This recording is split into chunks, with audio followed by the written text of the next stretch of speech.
From this to this. Good morning guys! For today's video, gusto kong i-share ang aking pre-brigada surgery.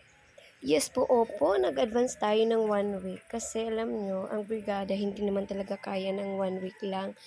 Lalong-lalo na kung kasing luwang ng room ko ang lilinisan.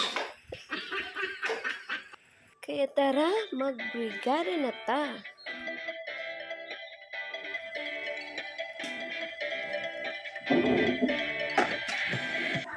Story time, bakit ganyan ang ginagawa ko?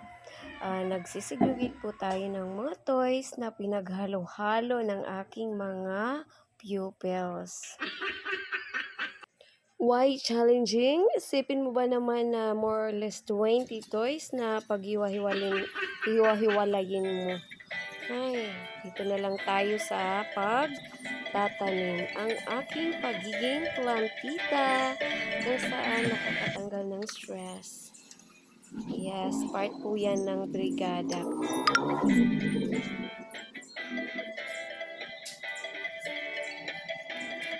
And of course, hindi kumpleto ang brigada kung hindi tumulong ang ating primary partners, ang family members. Thank you.